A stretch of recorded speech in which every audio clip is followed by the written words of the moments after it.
Bem-vindos, aventureiros da literatura! Hoje, embarcaremos juntos em uma jornada intrigante e fascinante através das páginas de um livro que desafia nossa noção de justiça e ética. Estamos prestes a adentrar na leitura do livro O Caso dos Exploradores de Cavernas, uma obra-prima do renomado autor Lon L. Fuller.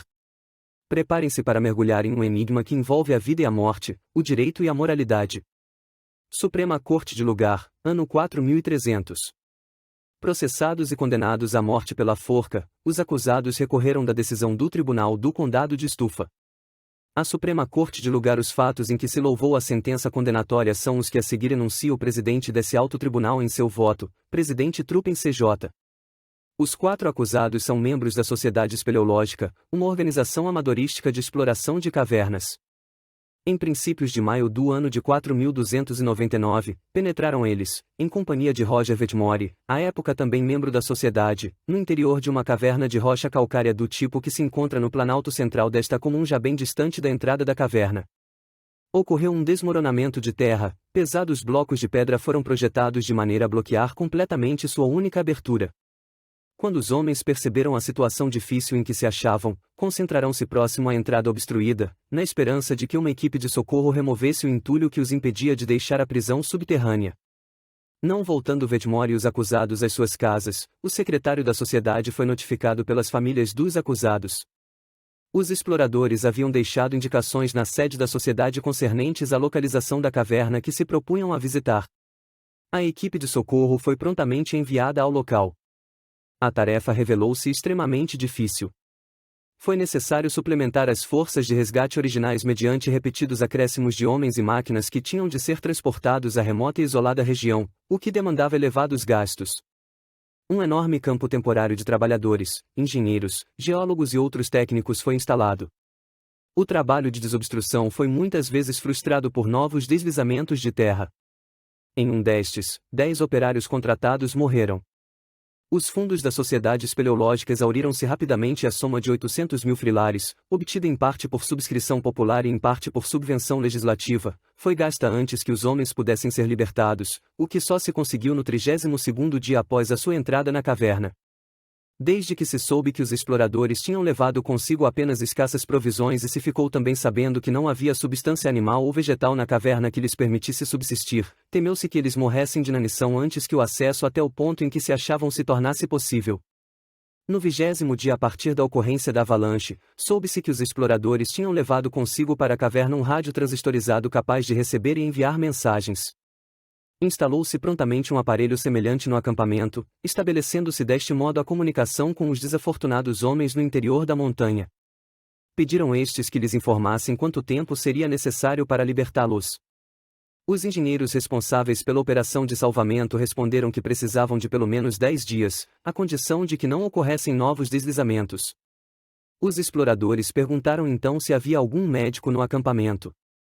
Tendo sido postos em comunicação com a comissão destes, a qual descreveram sua condição e as rações de que disponham, solicitando uma opinião acerca da probabilidade de subsistirem sem alimento por mais 10 dias. O presidente da comissão respondeu-lhes que havia escassa possibilidade de sobrevivência por tal lapso de tempo. O rádio dentro da caverna silenciou a partir daí durante 8 horas. Quando a comunicação foi restabelecida, os homens pediram para falar novamente com os médicos, o que conseguiram. Vetmore, falando em seu próprio nome e em representação dos demais, indagou se eles seriam capazes de sobreviver por mais 10 dias se alimentassem da carne de um dentre eles. O presidente da comissão respondeu, contra agosto, em sentido afirmativo. Vetmore inquiriu se seria aconselhável que tirassem a sorte para determinar qual dentre eles deveria ser sacrificado. Nenhum dos médicos se atreveu a enfrentar a questão. Vetmore quis saber então se havia um juiz ou outra autoridade governamental que se dispusesse a responder à pergunta. Nenhuma das pessoas integrantes da comissão de salvamento mostrou-se disposta a assumir o papel de conselheiro neste assunto. Vetmore insistiu se algum sacerdote poderia responder àquela interrogação, mas não se encontrou nenhum que quisesse fazer. Depois disso, não se receberam mais mensagens de dentro da caverna, supondo-se erroneamente, como depois se evidenciou, que as pilhas do rádio dos exploradores tinham se descarregado. Quando os homens foram finalmente libertados, soube-se que no 23º dia após a entrada na caverna, Vetmore tinha sido morto e servido de alimento a seus companheiros. Das declarações dos acusados, aceitas pelo júri, evidencia-se que Vetmore foi o primeiro a propor que buscassem alimento na carne de um dentre eles, sem o qual a sobrevivência seria impossível. Foi também Vetmore que, em primeiro, propôs a forma de tirar a sorte, chamando a atenção dos acusados para um par de dados que, casualmente, trazia consigo. Os acusados inicialmente hesitaram em adotar um comportamento tão desavergonhado, mas após o diálogo acima relatado, concordaram com o plano proposto.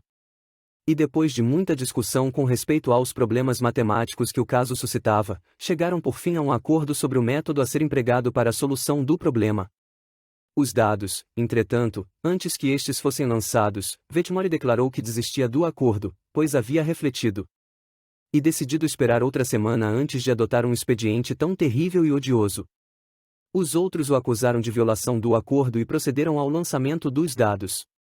Quando chegou a vez de Vetmore, um dos acusados atirou-os em seu lugar, ao mesmo tempo em que se lhe pediu para levantar quaisquer objeções quanto à correção do lançamento. Ele declarou que não tinha objeções a fazer. Tendo sido decidida a sorte, Vetmore foi então morto. Após o resgate dos acusados e depois de terem permanecido algum tempo em um hospital, onde foram submetidos a um tratamento para desnutrição e choque emocional, foram denunciados pelo homicídio de Roger Vetmore. No julgamento, depois de ter sido concluída a prova, o porta-voz dos jurados, de profissão advogado, perguntou ao juiz se os jurados podiam emitir um veredito especial, deixando ao juiz dizer se, em conformidade com os fatos provados, havia culpabilidade ou não dos réus. Depois de alguma discussão, tanto o representante do Ministério Público quanto o advogado defensor dos réus manifestaram sua concordância com tal procedimento, o qual foi aceito pelo juiz. Em um longo veredito especial, o juiz acolheu a prova dos fatos conforme relatado anteriormente. Mesmo que houvesse alguma confusão nos mesmos, os acusados foram considerados culpados com base nesse veredito. O juiz de primeira instância decidiu que os réus eram culpados pelo assassinato de Roger Vetmore e, como consequência, deveriam ser condenados à forca, sem permitir qualquer exceção imposta pela lei. Nenhuma descrição adicional sobre a aplicação da lei foi fornecida. Após a sentença, os membros do júri enviaram uma petição conjunta ao chefe do Poder Executivo, solicitando que a pena fosse comutada para 6 meses de prisão. O juiz de primeira instância também enviou uma petição semelhante à mesma autoridade, mas até o momento não houve resolução. O Executivo aparentemente aguarda a decisão do presente recurso. Acredito que tanto o júri quanto o juiz de primeira instância seguiram um caminho correto e sábio, que era o único disponível dentro dos dispositivos legais. A lei é bem conhecida, qualquer pessoa que intencionalmente privar outra da vida será punida com a morte, sem exceções aplicáveis a esse caso específico. Embora nossa simpatia nos incline a considerar a situação trágica em que esses homens se encontravam, o princípio da clemência executiva parece ser apropriado para mitigar a rigidez da lei. Portanto, proponho que sigamos o exemplo do júri e do juiz de primeira instância, solidarizando-nos com as petições enviadas ao chefe do Poder Executivo. Acredito que, considerando o conhecimento aprofundado do caso e todas as suas nuances, é improvável que o chefe do Poder Executivo negue esses pedidos de clemência. Realizar novas investigações que equivalem a um novo julgamento seria incompatível com a função do Executivo. É surpreendente que o presidente do tribunal tenha proposto uma solução tão sórdida e simplista para escapar das dificuldades deste caso trágico. Neste caso, está em julgamento não apenas o destino desses exploradores infelizes, mas também a própria lei de nossa comunidade. Se este tribunal declarar esses homens culpados, nossa lei será condenada no tribunal da razão. No entanto, não acredito que nossa lei leve necessariamente à monstruosa conclusão de que esses homens são assassinos. Pelo contrário, acredito que eles são inocentes de qualquer crime, com base em 2 premissas independentes, cada uma delas suficiente para justificar sua absolvição. A primeira premissa é que nossa lei positiva não é aplicável a este caso, que é regido pelo direito natural, também conhecido como lei da natureza. A segunda premissa é que o nosso direito positivo pressupõe a possibilidade de coexistência dos seres humanos em sociedade, e quando uma nova situação torna essa coexistência impossível, a base subjacente de todos os nossos precedentes e disposições legislativas deixa de existir. Desaparecida essa base, acredito que a coercibilidade de nossa lei positiva também desaparece. Embora não estejamos acostumados a aplicar essa máxima a todo o nosso sistema jurídico, acredito que este seja um caso em que ela deve ser aplicada. A noção de que todo direito positivo é fundamentado na possibilidade de coexistência dos seres humanos pode parecer surpreendente, não por conter uma verdade estranha, mas simplesmente porque é uma verdade tão óbvia e abrangente que frequentemente esquecemos de sua existência até que somos privados dela subitamente. Concluo, portanto, que no momento em que Roger Vetman foi morto pelos réus, eles não se encontravam em um estado de sociedade civil, mas sim em um estado natural, como diriam os autores do século XIX. A consequência disso é que a lei aplicável a eles não é a nossa, tal como foi sancionada e estabelecida, mas sim aquela apropriada à sua condição. Não hesito em dizer que, segundo este princípio, eles não são culpados de nenhum crime. O que esses homens fizeram ocorreu no cumprimento de um contrato aceito por todos e proposto, em primeiro lugar, pela própria vítima. Desde o momento em que se evidenciou que a situação extraordinariamente difícil em que se encontravam tornava inaplicáveis os princípios usuais para a regulação das relações entre os seres humanos, foi necessário que eles elaborassem, por assim dizer, uma nova constituição apropriada à sua peculiar situação. Tem sido reconhecido, desde a antiguidade, que o princípio fundamental do direito ou do governo deve ser encontrado na noção do contrato ou convênio. Pensadores antigos, especialmente durante o período entre 1600 e 1900, tinham o hábito de estabelecer as bases do próprio governo com base em um suposto contrato social. Os céticos ressaltaram que essa teoria contradizia os fatos históricos conhecidos e que não havia evidência científica capaz de apoiar a ideia de que qualquer governo, em qualquer época, tenha sido estabelecido de acordo com essa teoria. Os moralistas argumentaram que, mesmo que o contrato fosse uma ficção do ponto de vista histórico, essa noção fornecia a única justificação ética pela qual os poderes do governo, inclusive o de privar alguém da vida, podiam ser fundamentados. Os poderes do governo só podem ser justificados moralmente se basearem-se na circunstância de que indivíduos racionais concordariam e os aceitariam caso se vissem diante da necessidade de reconstruir alguma ordem capaz de tornar possível a vida em comum. Felizmente, porém, as perplexidades que assediavam os antigos não afetam nosso país. É um fato historicamente comprovado que nosso governo foi fundado por meio de um contrato livremente consentido. A evidência arqueológica é conclusiva no sentido de que, no período subsequente à Grande Espiral, os sobreviventes da hecatombe reuniram-se voluntariamente e redigiram uma carta política. Escritores sofistas têm questionado o poder desses remotos contratantes de obrigar futuras gerações, mas permanece o fato de que nosso governo remonta a uma linha ininterrupta àquela Constituição original. Portanto, se nossos verdugos têm o poder de pôr fim à vida dos seres humanos, se nossos oficiais de justiça têm o poder de determinar o despejo de locatários inadimplentes e se nossa polícia tem o poder de prender um indivíduo embriagado, esses poderes encontram sua justificação moral no contrato originário celebrado por nossos antepassados. Se não podemos encontrar uma fonte mais elevada para nossa ordem jurídica, qual outra mais alta deveríamos esperar que esses infortunados famintos estabelecessem para o ordenamento que adotaram para si próprios? Acredito que a linha de argumentação que encerra este discurso não admite contestação racional. Percebo que ela provavelmente será recebida com certa inquietação por muitos que a leiam, inclinando-se a suspeitar que algum sofisma oculto está na base de uma demonstração que conduz a tantas conclusões pouco comuns. A fonte dessa inquietude, no entanto, não é fácil de identificar. As condições usuais da existência nos inclinam a considerar a vida humana um valor absoluto que não pode ser sacrificado em nenhuma circunstância. Há muito de ilusório nessa concepção, mesmo quando aplicada às relações normais ou correntes na vida social. Tivemos um exemplo dessa verdade no próprio caso que examinamos. 10 trabalhadores morreram no trabalho de remoção das rochas na entrada da caverna.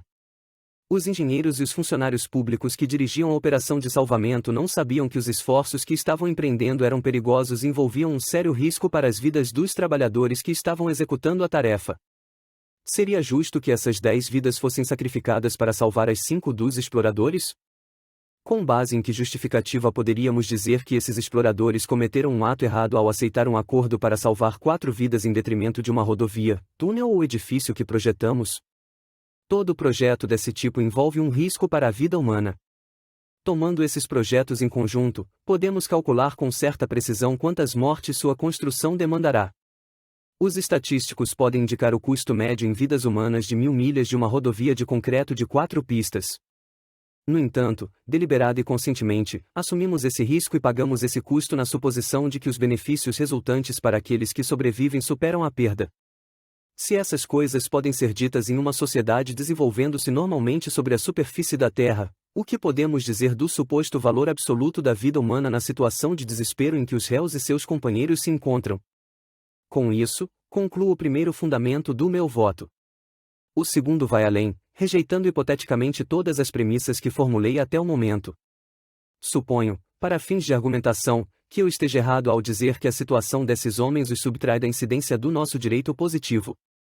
Isso significa que nossas leis consolidadas têm o poder de penetrar 500 pés de rocha e impor-se sobre esses homens famintos e amontoados em sua prisão subterrânea. Nessas condições, é perfeitamente claro que esses homens praticaram um ato que viola a expressão literal da lei, a qual declara que aquele que intencionalmente mata outro é um assassino.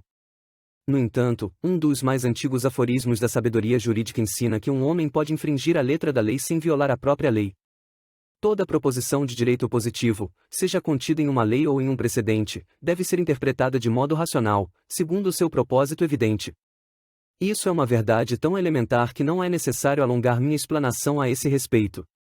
Os exemplos de sua aplicação são numerosos e encontram-se em todos os setores do ordenamento jurídico. No caso que menciono, o acusado foi condenado com base em uma lei que considera delituoso estacionar os automóveis em certas áreas por um período superior a 2 horas. O réu tinha tentado retirar seu carro, mas foi impedido de fazê-lo porque as ruas estavam obstruídas por uma demonstração política na qual ele não tomava parte, nem pudera prever.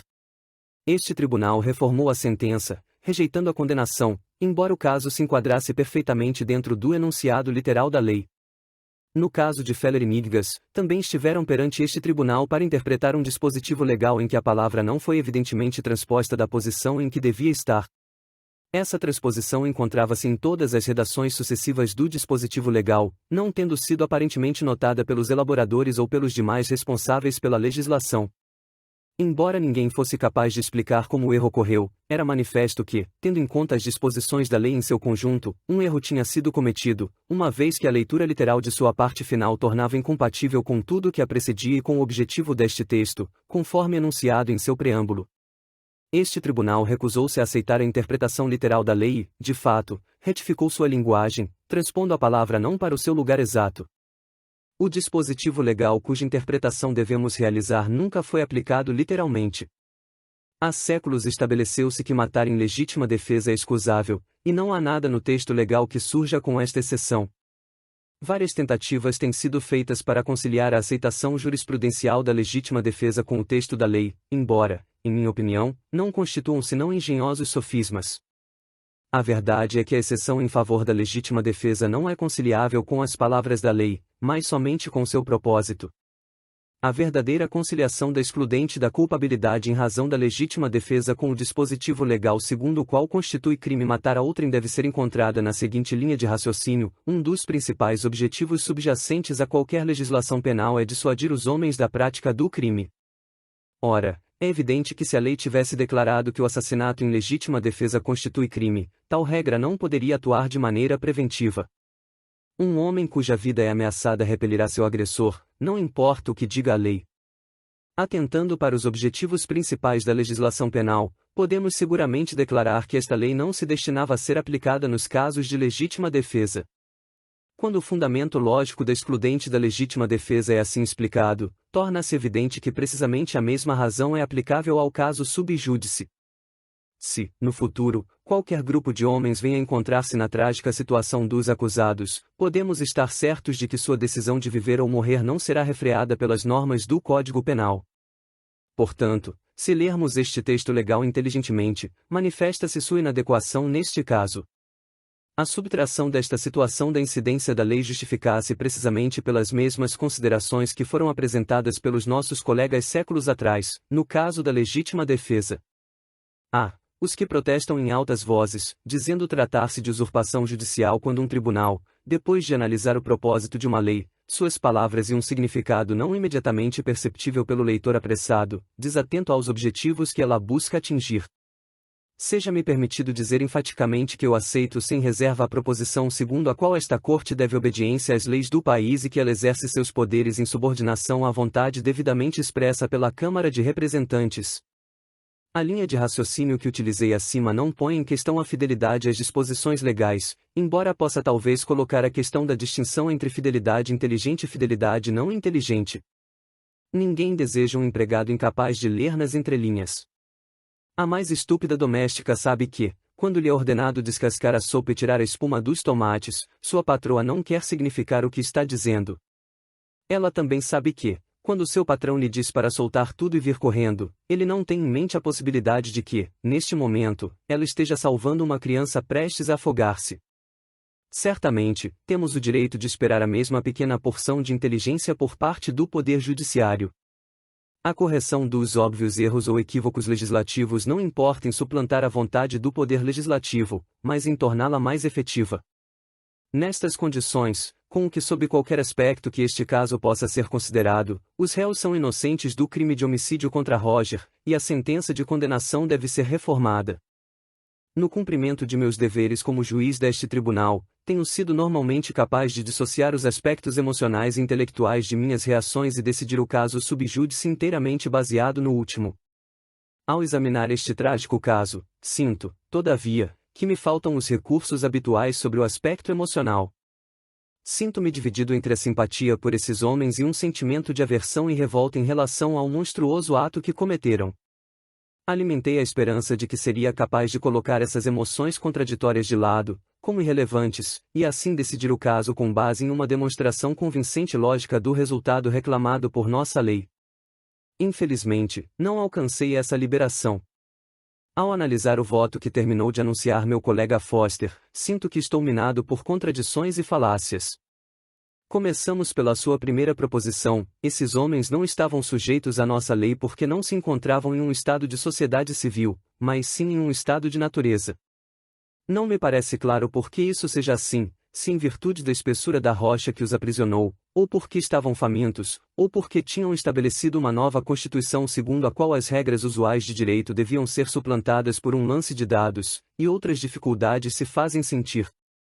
Se esses homens passaram da jurisdição de nossa lei para aquela da lei da natureza, em que momento isso ocorreu? Foi quando a entrada da caverna se fechou.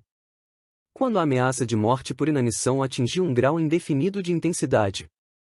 Ou quando o contrato para o lance de dados foi celebrado. Essas incertezas que emergem da doutrina proposta pelo meu colega são capazes de causar reais dificuldades. Suponha-se, por exemplo, que um desses homens tenha feito o seu 21º aniversário enquanto estava aprisionado no interior da montanha. Em que data teríamos que considerar que ele completou a maioridade?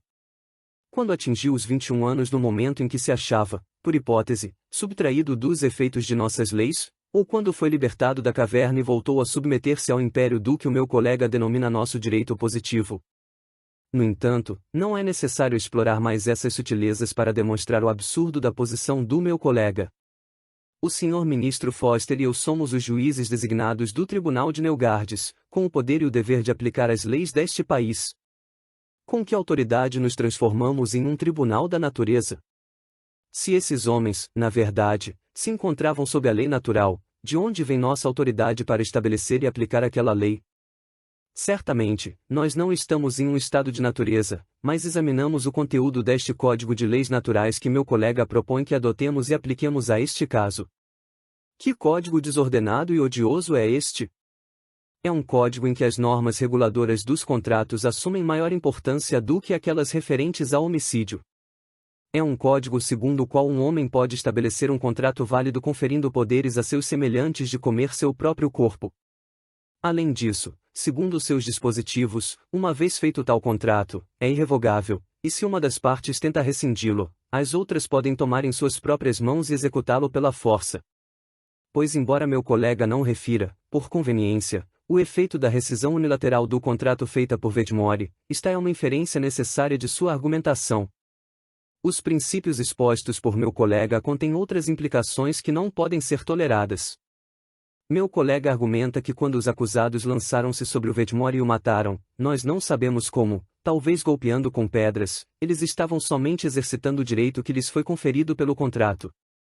Suponha-se, entretanto, que o Wedmore tivesse escondido sob suas roupas um revólver e que, quando os réus lançaram-se sobre ele para agredi-lo, ele os tivesse matado a tiros a fim de salvar sua própria vida. O raciocínio de meu colega, aplicado a esses fatos, transformaria o Wedmore em um homicida, já que a excludente da legítima defesa teria que ser negada se seus atacantes estavam atuando legalmente procurando ocasionar sua morte. Então, evidentemente, ele não poderia mais agir em legítima defesa, e o seu ato constituiria assassinato. Que monstruosidade é esta que nos conduz a tal absurdo? A posição de meu colega Foster não apenas nos conduz a estas incongruências e resultados absurdos, mas também traz perigo para a vida e a propriedade das pessoas. Se ele estiver certo, um homem que se sinta ofendido ou a quem não sejam prestados os serviços que ele acredite merecer poderá matar o ofensor ou o prestador de serviços e alegar que estava apenas agindo em conformidade com um contrato privado. Que ameaça terrível isso representa! A pessoa que lhe presta um serviço não o satisfaz? Seu advogado perde o seu caso? O mecânico cobra-lhe um preço excessivo? O médico não consegue curá-lo? Em todos esses casos, meu colega nos diz que você pode matar aqueles que lhe prestaram serviço, que você pode matar o mecânico, o advogado e o médico e que pode alegar, com boa fé, que estava agindo em conformidade com um contrato privado. Isso é o que se pode chamar de exercício do direito de fazer justiça com as próprias mãos, um retorno ao estado de natureza em toda a sua pureza. Há ainda um outro argumento que deve ser feito em relação à posição de meu colega Foster. Suponha-se, como ele alega, que esses homens estavam em um estado de natureza e que, assim, a lei natural era aplicável a eles.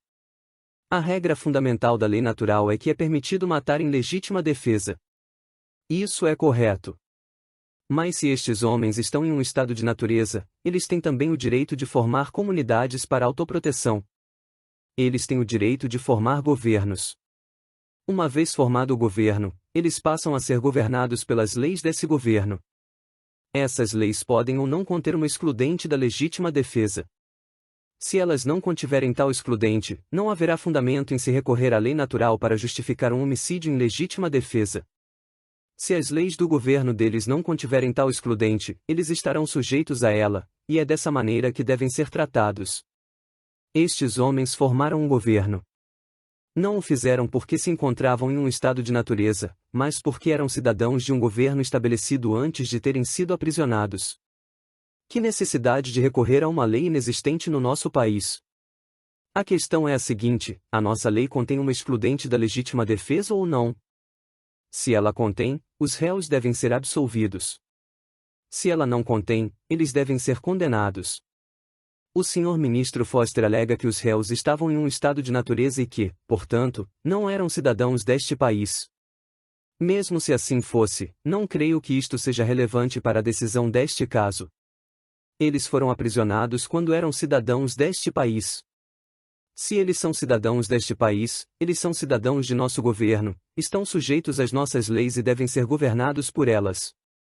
É desnecessário decidir se estes homens estavam ou não em um estado de natureza. Mesmo se o estivessem, eles eram cidadãos deste país, estavam sujeitos às nossas leis e tinham o direito de matar em legítima defesa somente se nossa lei permitir. Minha posição, portanto, é a seguinte: os réus foram devidamente condenados pela prática do crime de homicídio contra Roger.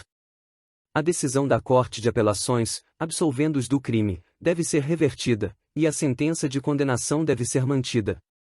Todas essas considerações tornam impossível para mim aceitar a primeira parte dos argumentos de meu colega.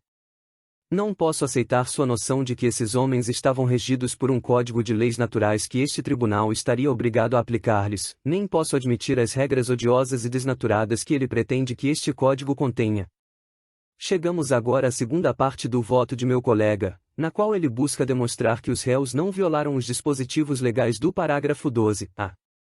Neste ponto, o raciocínio, ao invés de ser claro, parece-me nebuloso e ambíguo, embora meu colega não pareça consciente das dificuldades inerentes às suas demonstrações. A essência da argumentação de meu colega pode ser enunciada nos seguintes termos: nenhuma lei, qualquer que seja seu texto, deveria ser aplicada de modo a contradizer seu propósito. Um dos objetivos de qualquer norma penal é a prevenção. A aplicação da lei, qualificando como crime matar outrem neste caso peculiar, contradiria seu propósito, pois é impossível crer que os dispositivos do Código Penal pudessem atuar de maneira preventiva em relação a homens colocados em face da alternativa de viver ou morrer. O raciocínio pelo qual esta exceção é encontrada na lei é, segundo observa meu colega, o mesmo que conduz à admissibilidade da excludente da legítima defesa. À primeira vista, esta demonstração parece bastante convincente. A interpretação feita por meu colega do fundamento lógico da excludente da legítima defesa encontra-se, de fato, em conformidade com a decisão deste tribunal, como um precedente que encontrei estudando este caso, embora o caso de como Peri tenha sido geralmente omitido nos textos e decisões subsequentes.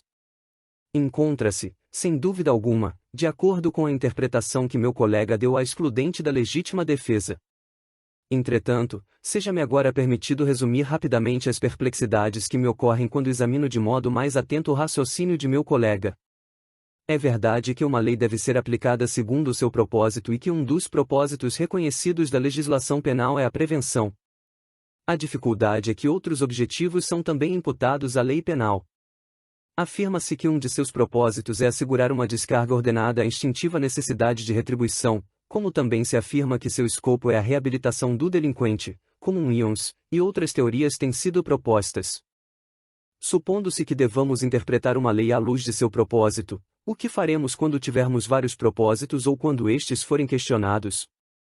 Uma dificuldade similar é apresentada pela circunstância de que, embora haja fundamento jurisprudencial para a interpretação dada por meu colega à excludente da legítima defesa, também há outro critério jurisprudencial conferindo a esta excludente um fundamento lógico diverso.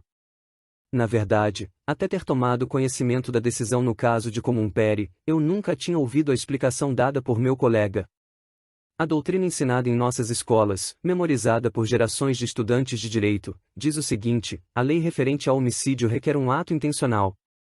O homem que atua para repelir uma ameaça agressiva à sua própria vida não age intencionalmente, mas em resposta a um impulso profundamente enraizado na natureza humana. Suponho que dificilmente exista um jurista neste país que não seja familiarizado com esta linha de raciocínio, especialmente porque este é um dos pontos preferidos nos exames visando o exercício da advocacia. Mas a explicação familiar para a excludente da legítima defesa que terminei de expor obviamente não pode ser aplicada por analogia aos fatos deste caso. Estes homens não só atuaram intencionalmente, mas com muita resolução e, depois de horas de discussão a respeito do que fariam, novamente nos encontramos diante de um caminho bifurcado, com uma linha de raciocínio conduzindo-nos em uma direção e outra em uma direção que é exatamente oposta. A dificuldade situa-se na necessidade de contrastar duas interpretações, uma fundada em um precedente praticamente desconhecido e a outra constituindo parte da tradição jurídica ensinada nas nossas faculdades de direito, mas tanto quanto eu sei, jamais adotada em qualquer decisão judicial. Reconheço a relevância dos precedentes citados por meu colega, concernentes ao não deslocado e ao acusado que estacionou além do tempo legal permitido. Mas o que faremos com os marcos da nossa jurisprudência sobre os quais meu colega novamente silencia? Tal é o caso de Comoville, embora o caso esteja tão obscuramente transcrito, nele evidencia-se que o acusado foi processado pelo furto de um pão e ofereceu como defesa a circunstância de que se encontrava em uma condição próxima da morte por inanição. O tribunal recusou-se a aceitar esta defesa. Se a fome não pode justificar o furto de um alimento natural e saudável, como pode ela justificar que se assassine e se devore um homem? De outro lado, se nós olhamos o litígio em termos de prevenção, será provável que um homem mate a fome para evitar uma sentença de prisão pelo furto de um pão. As demonstrações de meu colega nos compeliam a decidir em sentido contrário ao disposto no caso de Comamills e Valdin e dos muitos outros precedentes construídos a partir deste caso. Além disso, tenho dificuldade em afirmar que nenhum efeito preventivo poderia ser atribuído a uma decisão segundo a qual esses homens fossem julgados culpados de homicídio. O estigma da palavra assassino é tal que creio ser muito provável que se esses homens tivessem sabido que seu ato era considerado como homicídio pela lei, teriam esperado mais alguns dias, pelo menos, antes de levar a cabo seu plano. Durante este tempo, algum auxílio inesperado talvez pudesse ter chegado. Dou-me conta de que esta observação apenas reduz a distinção a uma questão de grau, sem que a destrua completamente. É certamente verdade que o elemento de prevenção seria menor neste caso do que aquele que normalmente decorre da aplicação da lei penal.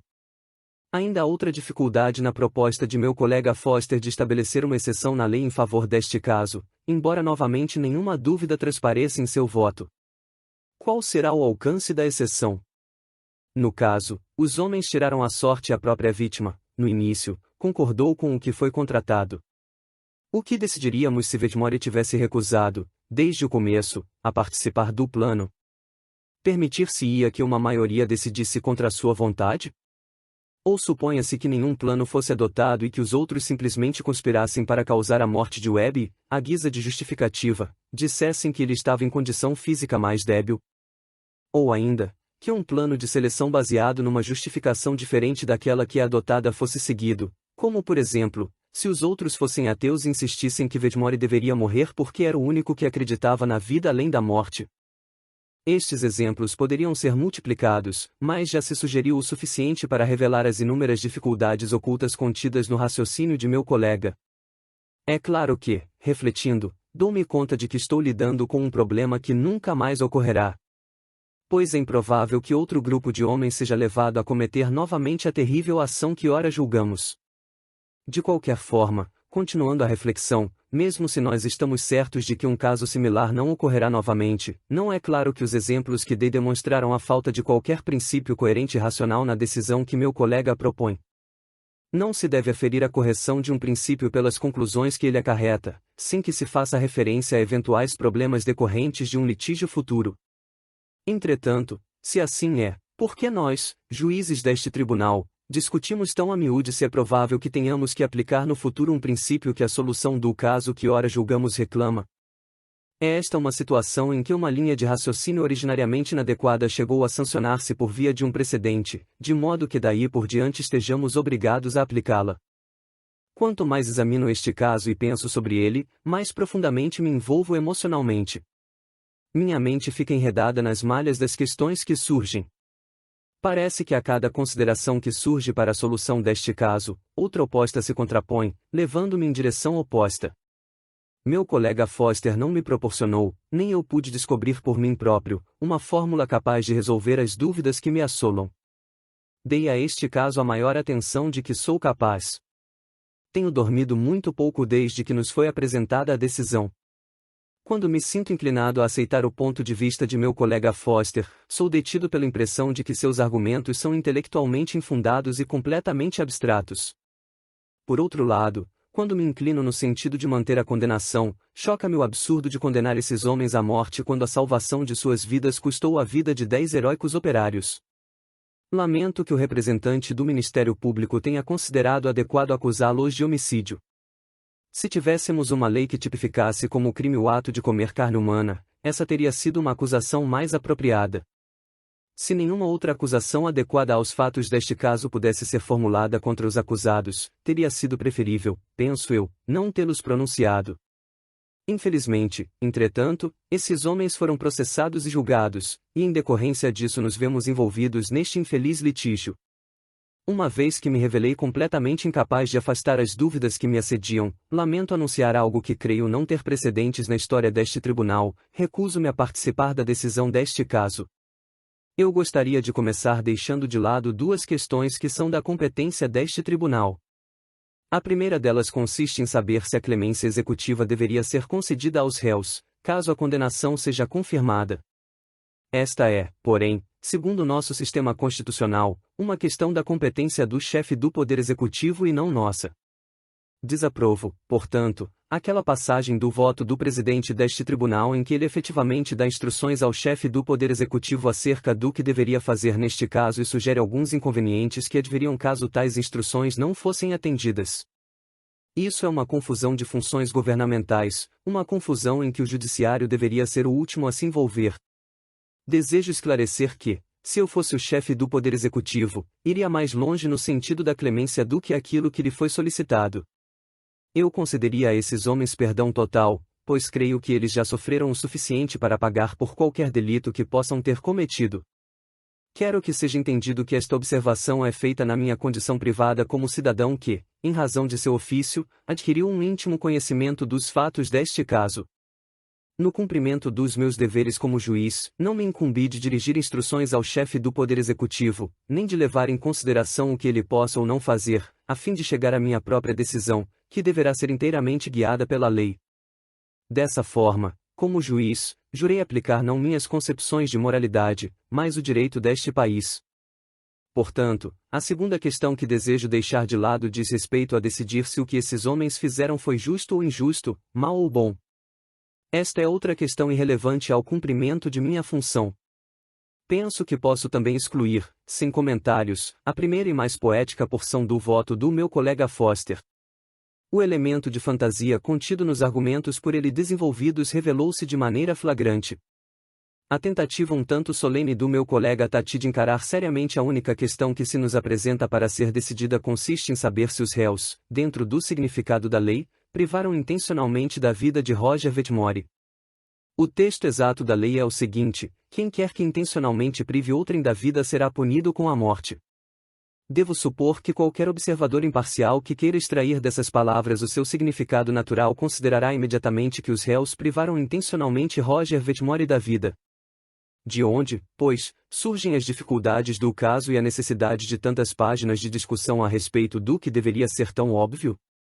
As dificuldades, qualquer que seja a forma angustiada com que se apresentem, todas convergem para uma única fonte, a instituição dos aspectos legais e morais do presente litígio. Para dizê-lo claramente, meus colegas não apreciam o fato de a lei escrita exigir a condenação dos acusados. Também a mim isso não causa prazer, mas, diferentemente de meus colegas, eu respeito as obrigações de um cargo que requer deixar de lado as predileções pessoais ao interpretar e aplicar a lei deste país. Todavia, naturalmente, meu colega Foster não admite que ele seja motivado por uma aversão pessoal à lei escrita. Ao contrário, ele desenvolve uma linha de argumento familiar, de acordo com a qual o tribunal pode desrespeitar o enunciado de uma lei quando algo não contido nela, chamado de seu propósito, pode ser empregado para justificar o resultado que o tribunal considera adequado. Tendo em vista que se trata de uma longa controvérsia que há muito tempo nos entretemos, meu colega e eu gostaria, antes de discutir a aplicação particular deste ponto de vista aos fatos do presente litígio, de dizer algo acerca do fundo histórico deste tema controverso, bem como de suas aplicações relativamente ao direito e ao governo em geral. Houve um tempo neste país em que os juízes efetivamente legislavam livremente, e todos nós sabemos que durante esse período algumas de nossas leis foram praticamente elaboradas pelo Poder Judiciário. Isso ocorreu em um momento em que os princípios aceitos pela ciência política não designavam de maneira segura a hierarquia e a função dos vários poderes do Estado. Todos conhecemos a trágica consequência dessa instituição através da breve guerra civil que resultou do conflito entre o Poder Judiciário, de um lado, e os poderes executivo e legislativo, de outro. Não há necessidade de enumerar novamente aqui os fatores que contribuíram para essa mal cuidada luta pelo poder, embora seja sabido que entre eles se incluíam o caráter pouco representativo da Câmara, resultante de uma divisão do país em distritos eleitorais que não mais correspondiam à real distribuição da população, bem como a forte personalidade e a vasta popularidade daquele que era então o presidente do tribunal. É suficiente observar que aqueles dias passaram e que, em lugar da incerteza que então reinava, nós agora temos um princípio bem determinado consistente na supremacia do ramo legislativo do nosso governo. Desse princípio decorre a obrigação do Poder Judiciário de aplicar fielmente a lei escrita e de interpretá-la de acordo com seu significado evidente, sem referência a nossos desejos pessoais ou a nossas concepções individuais da justiça. Não me cabe indagar se o princípio que proíbe a revisão judicial das leis é certo ou errado, desejado ou indesejado. Observo simplesmente que este princípio tornou-se uma premissa tacitamente sobrejacente a toda a ordem jurídica que jurei aplicar. No entanto, embora o princípio da supremacia do poder legislativo tenha sido aceito em teoria durante séculos, tão grande é até na cidade da tradição profissional e da força dos hábitos de pensamento estabelecidos que muitos juízes ainda não se adaptaram ao papel restrito que a nova ordem lhes impõe. Meu colega Foster pertence a este grupo. Sua maneira de lidar com as leis é exatamente aquela de um juiz vivendo no século 40. Nós estamos familiarizados com o processo segundo o qual se realiza a reforma dos dispositivos legais que desagradam aos juízes. Qualquer um que tenha seguido os votos escritos do ministro Foster terá a oportunidade de ver sua utilização em qualquer setor do direito.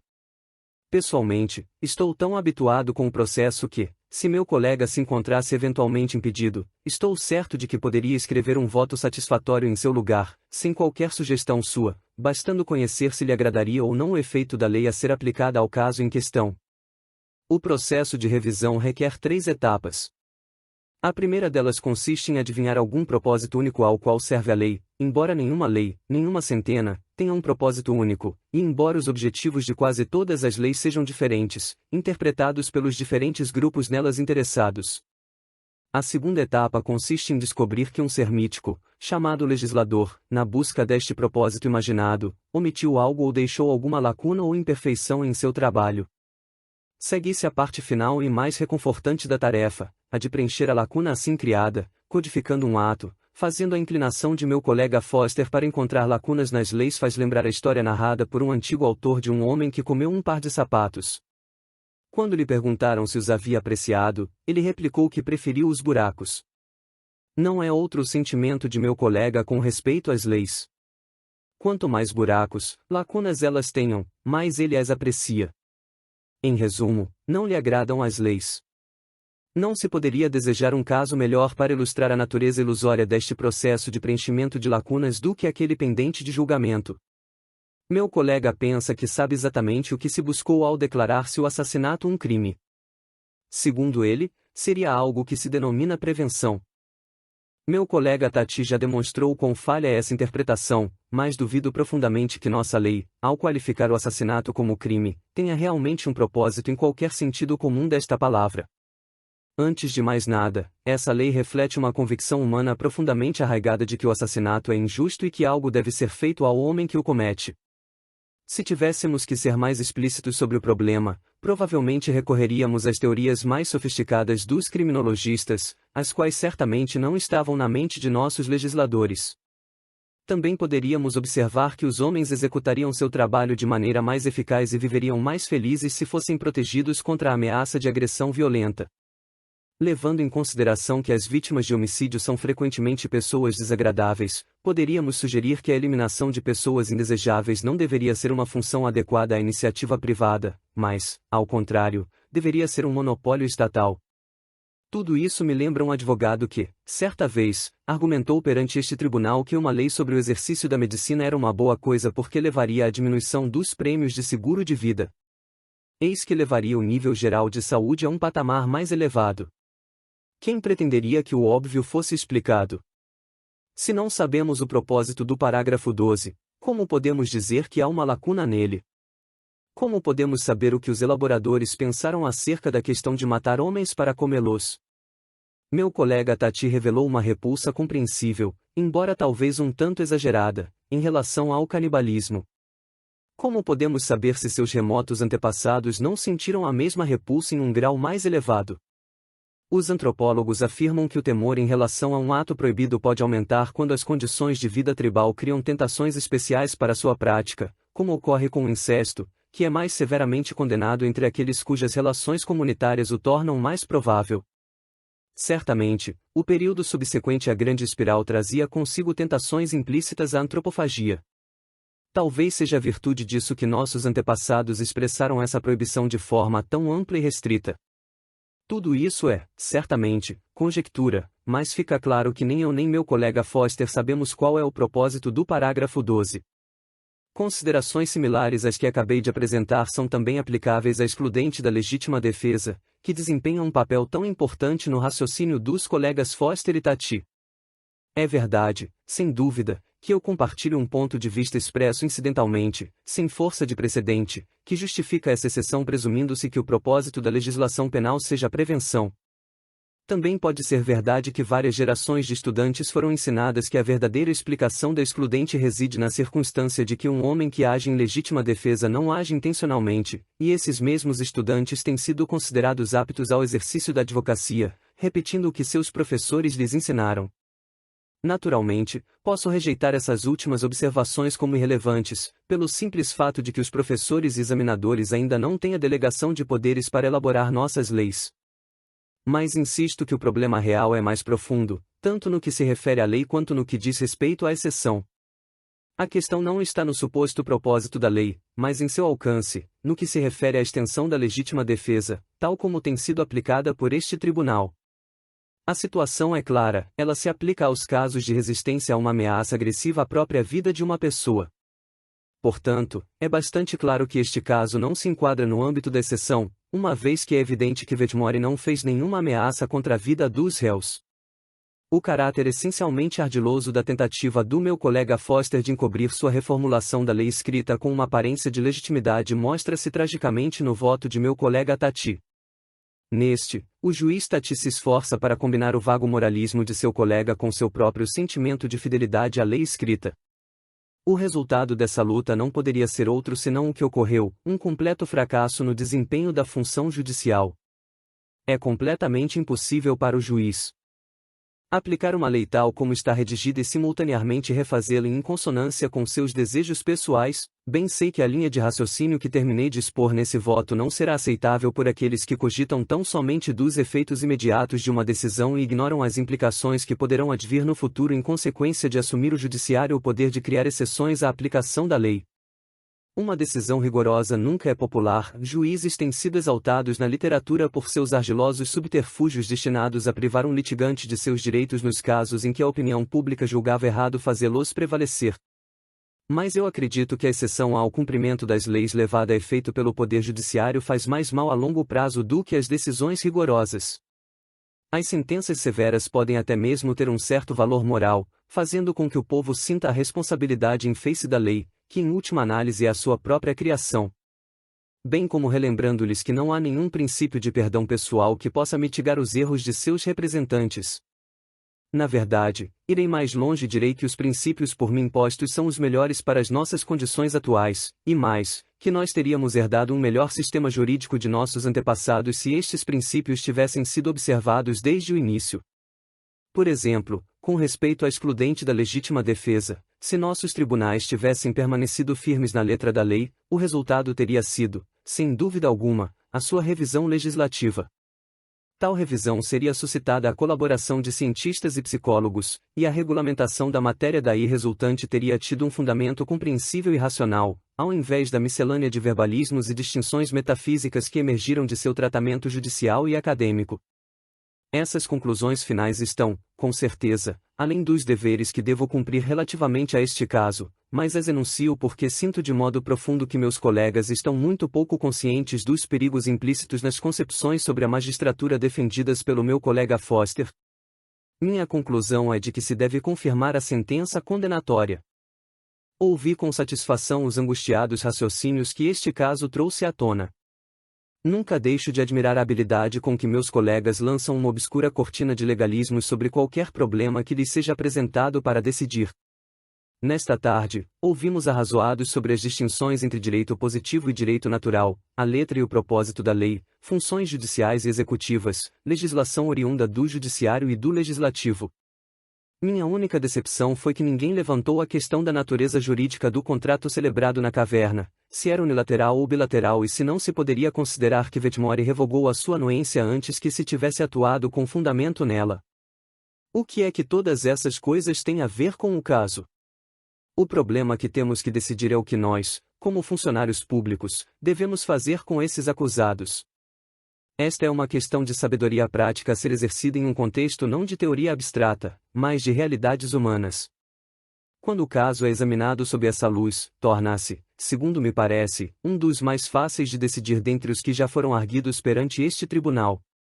Antes de anunciar minhas próprias conclusões acerca do mérito, eu gostaria de discutir brevemente alguns dos problemas essenciais que o litígio traz à tona, questões sobre as quais meus colegas e eu temos estado divididos desde que me tornei juiz.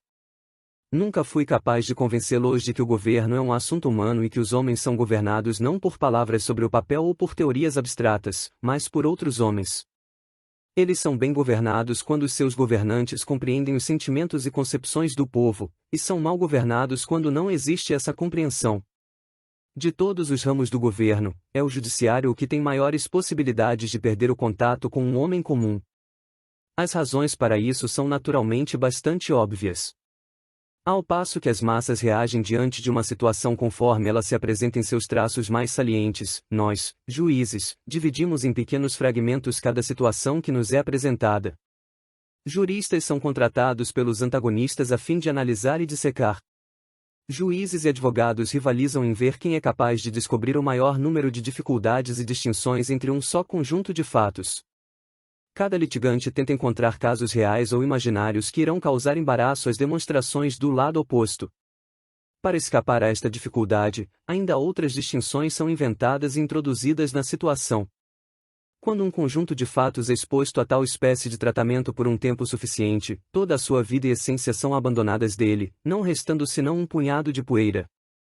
Percebo que, sem dúvida alguma, sempre que haja regras e princípios abstratos, os juristas poderão fazer distinções até certo ponto. Esta espécie de coisas que estou descrevendo é um mal necessário ligado a qualquer regulação formal dos negócios humanos. Todavia, penso que a área que realmente necessita de tal regulação é grandemente superestimada.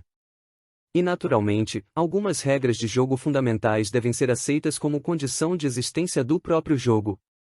Eu incluiria entre elas aquelas relativas à regulação das eleições, à nomeação de funcionários públicos e ao tempo de exercício dos respectivos cargos.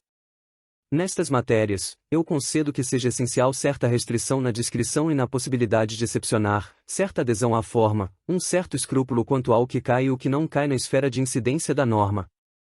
Mas fora destes domínios, acredito que todos os funcionários públicos, inclusive os juízes, cumpririam melhor seus deveres se considerassem as formalidades e os conceitos abstratos como instrumentos.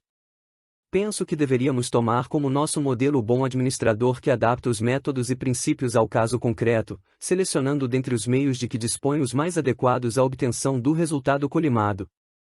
A mais óbvia vantagem deste método de governo é que ele nos permite cumprir nossas tarefas diárias com eficiência e senso comum. Minha adesão a esta filosofia tem, entretanto, raízes mais profundas. Creio que apenas com o discernimento que ela propicia podemos preservar a flexibilidade essencial. Se quisermos manter nossas ações em conformidade razoável com os sentimentos daqueles que se acham submetidos à nossa autoridade, mais governos sobraram e mais miséria humana foi causada pela ausência deste acordo entre governantes e governados do que por qualquer outro fator que se possa discernir na história. Desde o momento em que se introduz uma cunha entre a massa do povo e aqueles que dirigem sua vida jurídica, política e econômica, a sociedade está fadada a sofrer. Nem a lei da natureza de Foster nem a fidelidade à escrita de Von servirão de mais nada. Aplicando estas concepções ao caso, subjugue-se, sua decisão se torna, conforme referi, bastante fácil. A fim de demonstrar isso, teria que divulgar certas realidades que meus colegas, como pudico decoro, julgaram adequado omitir, ainda que delas tenham tanta consciência. Quanto é o próprio, a primeira delas é que este caso despertou um enorme interesse público, tanto no país quanto no exterior. Quase todos os jornais e revistas publicaram artigos a seu respeito. Colunistas partilharam com seus leitores informações confidenciais referentes ao próximo passo do Poder Executivo. Centenas de cartas aos editores foram publicadas. Uma das grandes cadeias de jornais fez uma sondagem de opinião pública acerca da questão: o que pensa você que a Suprema Corte deveria fazer com os exploradores de cavernas? Cerca de 90% expressaram a opinião de que os acusados deveriam ser perdoados ou deixados em liberdade com uma espécie de pena simbólica. Portanto, é perfeitamente claro o sentimento da opinião pública em relação ao caso. Aliás, poderíamos tê-lo sabido sem a sondagem, com base no senso comum ou mesmo observando que neste tribunal há manifestamente 4,5 homens, ou seja, 90%, que partilham da opinião comum. Isso torna óbvio não somente o que deveríamos, mas o que devemos fazer se desejamos preservar entre nós e a opinião pública uma harmonia decente. O fato de declararmos estes homens inocentes não nos envolve nenhum subterfúgio ou ardil pouco digno. Tampouco é necessário qualquer princípio de interpretação legal que não esteja de acordo com o modelo de proceder deste tribunal. Certamente, nenhuma pessoa leiga pensaria que, absorvendo estes homens, nós tivéssemos desvirtuado a lei mais do que nossos predecessores o fizeram quando criaram a excludente da legítima defesa. Se uma demonstração mais detalhada do método seguido para harmonizar nossa decisão com dispositivo legal fosse julgada necessária, contentar-me-ia em fixar-me nos argumentos desenvolvidos na segunda e menos fantasiosa parte do voto do meu colega Foster. Estou convicto de que meus colegas se horrorizaram por eu ter sugerido que este tribunal leve em conta a opinião pública. Eles dirão que a opinião pública é emocional e caprichosa, que se baseia em meias-verdades e que houve testemunhas que não estão sujeitas a novo interrogatório. Eles dirão ainda que a lei cerca o julgamento de um caso como este de cuidadosas garantias, destinadas a assegurar que a verdade será conhecida e que qualquer consideração racional referente às possíveis soluções do caso será tomada em consideração. Afirmarão que todas estas garantias de nada servem se for permitido que a opinião pública formada fora deste quadro tenha qualquer influência na decisão. Mas detenhamo-nos imparcialmente em algumas das realidades da aplicação de nossa lei penal. Quando um homem é acusado de ter cometido um crime, há, de maneira geral, 4 modos segundo os quais ele pode escapar da punição. Um deles consiste na decisão do juiz, de acordo com a lei aplicável, de que ele não cometeu nenhum crime. Esta é, por certo, uma decisão que tem lugar em uma atmosfera bastante formal e abstrata. Mas consideremos os outros 3 modos segundo os quais ele pode escapar da punição. Primeiro, uma decisão do representante do Ministério Público de não solicitar a instauração do processo. Segundo, uma absolvição pelo júri. Terceiro, um indulto ou comutação da pena pelo Poder Executivo. Pode alguém pretender que estas decisões sejam tomadas dentro de uma estrutura formal rígida de regras que impeçam erro de fato, excluam fatores emocionais e pessoais, e garantam que todas as formalidades legais serão observadas? É verdade que, no caso do júri, procuramos restringir suas deliberações ao âmbito daquilo que é juridicamente relevante. Mas não nos podemos iludir acreditando que esta tentativa seja realmente bem-sucedida. Normalmente, o caso em que horas nos ocupamos deveria ter sido pelo júri sobre todos os seus aspectos. Se isto tivesse ocorrido, podemos estar certos de que teria havido uma absorção ou, pelo menos, uma divisão que teria impedido uma condenação. Se tivessem dado instruções ao júri no sentido de que a fome dos réus e o convênio que firmaram não constituem defesa à acusação de homicídio, seu veredito as teria quase que certamente ignorado, torcendo a letra da lei mais do que qualquer um de nós seria tentado a fazer. É evidente que a única razão que impediu que isso sucedesse foi a circunstância fortuita de ser o porta-voz do júri um advogado. Seus conhecimentos capacitaram-no a não imaginar uma fórmula verbal que permitisse ao júri furtar-se de suas usuais responsabilidades.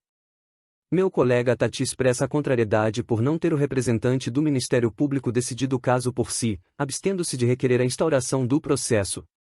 Estrito como é no cumprimento das exigências da teoria jurídica, ficaria satisfeito em ver o destino das decisões decidido fora do tribunal, pelo representante do Ministério Público, fundado no senso comum. O presidente do tribunal, por outro lado, desejaria que a aplicação do senso comum ficasse para o final. Embora, como Tatem, não queira dele participar. Pessoalmente, isso me leva à parte conclusiva das minhas observações referentes à clemência executiva. Antes de discutir esse tópico diretamente, quero fazer uma observação conexa acerca da sondagem de opinião pública. Como mencionei, 90% das pessoas pretendem que a Suprema Corte deixe os acusados com total liberdade ou que lhes seja aplicada uma pena meramente nominal. Os 10% restantes constituem um grupo de composição singular, com as mais curiosas e divergentes opiniões. Um dos nossos especialistas universitários fez um estudo desse grupo e descobriu que seus membros dividem-se em padrões determinados. Uma porção substancial deles é assinante de jornais excêntricos de circulação limitada, os quais deram aos seus leitores uma versão distorcida dos fatos em questão. Alguns pensam que espeleólogo significa canibal e que antropofagia constitui um princípio adotado pela sociedade.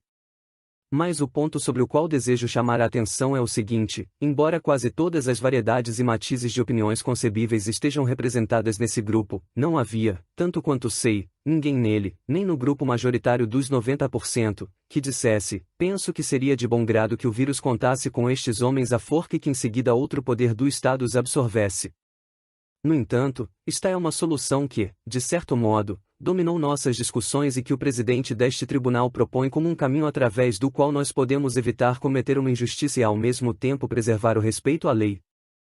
Pode o senhor presidente estar certo de que, se ele está preservando a moral de alguém, esta não é senão a sua própria, e não a do público que nada sabe a respeito das distinções por ele empregadas. Menciono este problema porque desejo enfatizar mais uma vez o perigo de nos perdermos nos esquemas de nosso próprio pensamento e esquecer que estes esquemas frequentemente não projetam a mais tenra sombra sobre o mundo exterior. Agora chegamos ao ponto mais decisivo deste caso, um ponto conhecido de todos nós neste tribunal, embora meus colegas tenham julgado conveniente ocultá-lo sob suas togas.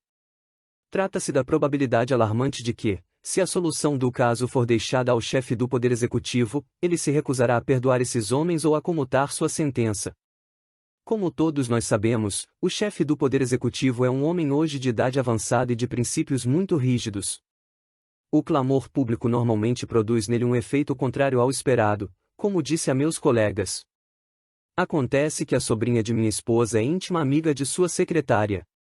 Fui informado por esta, de forma direta, mas segundo me parece completamente fidedigna, que ele está firmemente determinado a não comutar a sentença se nós julgarmos que esses homens transgrediram a lei.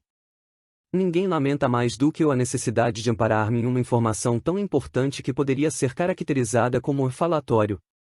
Se dependesse de mim, isso não ocorreria, posto que eu adotaria a conduta sensata de reunir-me com o executivo e examinar conjuntamente o caso, descobrindo quais são os seus pontos de vista e talvez elaborando um programa comum para resolver o assunto. Entretanto, naturalmente, meus colegas jamais acederiam em resolver o problema dessa maneira. Seus escrúpulos em obter diretamente informações exatas não os impedem de estarem muito perturbados com o que souberam de maneira indireta. Seu conhecimento dos fatos que acabei de relatar explica por que o presidente deste tribunal, normalmente um modelo de decoro, julgou conveniente agitar sua toga na face do executivo e a minha sala de excomunhão. Se não, como estará a sentença? Suspeito que por isso se explica a proeza de levitação empreendida pelo meu colega Foster, pela qual toda uma biblioteca de livros jurídicos foi removida de sobre os ombros dos acusados. É o que explica igualmente por que também meu colega legalista aqui imitou Fubá na comédia, caminhando até o outro lado do palco para dirigir algumas observações ao Poder Executivo, em sua condição de cidadão privado. Permito-me observar, incidentalmente, que o Conselho do Cidadão Privado será publicado na coletânea de jurisprudência deste tribunal, às dispensas dos contribuintes.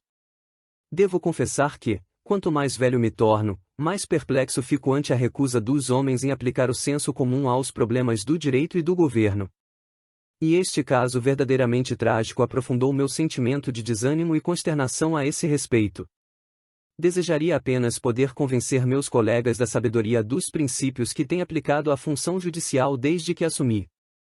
A propósito, por uma espécie de triste círculo, deparei-me com problemas semelhantes aos que ora se esboçam justamente no primeiro caso que julguei como juiz de primeira instância do Tribunal do Condado de Fanley. Uma seita religiosa expulsou um sacerdote que, segundo se dizia, tinha se convertido aos princípios e práticas de uma seita rival. O sacerdote difundiu uma nota acusando os chefes da seita. Certos membros leigos dessa igreja anunciaram uma reunião pública em que se propunham explicar a posição da mesma. O sacerdote assumiu a reunião. Alguns afirmaram que ele se introduziu furtivamente, utilizando-se de um disfarce. O sacerdote declarou, em seu testemunho, que tinha entrado normalmente, como um membro do culto. De qualquer forma, quando os discursos começaram, ele interrompeu alegando certas questões respeitantes aos negócios do culto e fez algumas declarações em defesa de seus próprios pontos de vista. Foi atacado por participantes da reunião, que lideraram uma enorme surra, da qual resultou, dentre outros ferimentos, uma fratura na mandíbula. O sacerdote intentou uma ação de indenização contra a associação patrocinadora da reunião e 10 indivíduos que alegava terem sido os seus agressores. Quando chegamos à fase de julgamento, o caso pareceu-me, a princípio, muito complicado. Os advogados levantaram múltiplos problemas legais e havia questões difíceis concernentes à admissão da prova e à demanda contra a associação. Alguns problemas giravam em torno da questão de saber se o sacerdote havia se insinuado ilicitamente na reunião ou se havia recebido autorização para dela participar. Como um viciado na magistratura, sentia-me impaciente por aplicar meus conhecimentos adquiridos na faculdade e logo comecei a estudar essas questões atentamente, lendo todas as fontes mais autorizadas e preparando considerações bem fundamentadas. À medida que estudava o caso, envolvia-me cada vez mais em suas perplexidades jurídicas, chegando a um estado semelhante ao de meu colega neste caso. Subitamente, porém, percebi claramente que todas essas intrincadas questões realmente nada tinham a ver com o cerne da questão e comecei a examiná-la à luz do senso comum. Imediatamente, o litígio ganhou uma nova perspectiva e dei-me conta de que a única coisa que me incumbia fazer era absolver os acusados por falta de provas. Cheguei a essa conclusão pelas seguintes considerações: o conflito em que o autor foi envolvido tinha sido muito confuso, com algumas pessoas tentando chegar ao centro do tumulto enquanto outras procuravam afastar-se dele, algumas golpeando o sacerdote ao passo que outras aparentemente tentando protegê-lo. Seriam necessárias algumas semanas para apurar a verdade. Decidi então que nenhuma mandíbula fraturada era tão importante para mim, pois os ferimentos do sacerdote, seja dito de passagem, tinham se curado nesse meio tempo, sem que o desfigurassem e sem qualquer diminuição de suas faculdades normais. Além disso, convenci-me profundamente de que o autor tinha dado, em larga medida, causa ao conflito. Ele sabia o quanto inflamadas estavam as paixões e podia facilmente ter encontrado outro lugar para expressar seus pontos de vista. Minha decisão foi amplamente aprovada pela imprensa e pela opinião pública, as quais não podiam tolerar as concepções e práticas que o sacerdote expulso tentava defender. Agora, depois de 30 anos, graças a um ambicioso representante do Ministério Público e a um porta-voz do júri legalista, encontro-me diante de um caso que suscita problemas que, no fundo, são muito semelhantes àqueles contidos no litígio que terminei de expor. O mundo não parece mudar muito, mas desta vez se trata de um julgamento da vida ou morte de 4 homens que já sofreram mais tormento e humilhação do que a maioria de nossa população em 1000 anos. Concluo que os réus são inocentes da prática do crime que constitui objeto da acusação e que a sentença deve ser reformada. O presidente do tribunal perguntou-me se, depois dos 2 votos que acabaram de ser enunciados, eu desejo examinar a posição que assumi anteriormente. Quero expressar que, depois de ouvi-los, sinto-me bastante fortalecido em minha convicção de que não devo participar do julgamento. Ocorrendo, portanto, empate na decisão, a sentença condenatória do Tribunal de Primeira Instância foi confirmada, e determinou-se que a execução da sentença tivesse lugar às 6 horas da manhã da sexta-feira, dia 2 de abril do ano 4300, ocasião em que o verdugo público procederia com toda a diligência até que os acusados morressem na forca. Posto isso, tendo o tribunal pronunciado seu julgamento, o leitor intrigado pela escolha da data pode desejar ser relembrado que os séculos que nos separam do ano 4300 são aproximadamente os mesmos que se passaram desde a época de Péricles. Não há provavelmente nenhuma necessidade de observar que o caso dos exploradores de cavernas não pretende ser nem um trabalho de sátira nem uma profecia em qualquer sentido comum do termo. No que concerne aos juízes que compõem o tribunal, o presidente propôs, eles são naturalmente tão fictícios quanto os fatos e precedentes com os quais lidam. O leitor que se recusar a aceitar este ponto de vista e que procurar descobrir semelhanças contemporâneas onde nada disso foi buscado ou considerado deveria ser advertido de que se mete numa aventura por sua própria responsabilidade, a qual pode levá-lo a desviar-se das verdades enunciadas nos votos emitidos pela Corte Suprema de Newgard. O caso foi imaginado com o único propósito de focalizar certas posturas filosóficas divergentes a respeito do direito e do governo, posturas estas que são hoje ainda as mesmas que se agitavam nos dias de Platão e Aristóteles, e talvez elas continuem a apresentar-se mesmo depois que a nossa era tenha pronunciado a propósito a sua última palavra. Se há alguma espécie de predição no caso, não vai além da sugestão de que as questões nele versadas encontram-se entre os problemas permanentes da raça humana. Espero que tenham gostado da leitura de O Caso dos Exploradores de Cavernas. Se você apreciou essa narrativa literária e quer continuar acompanhando conteúdos como esse, não se esqueça de se inscrever no canal e deixar seu like no vídeo. Assim, você não perderá nenhuma das nossas futuras histórias fascinantes. Obrigado pelo apoio e até a próxima!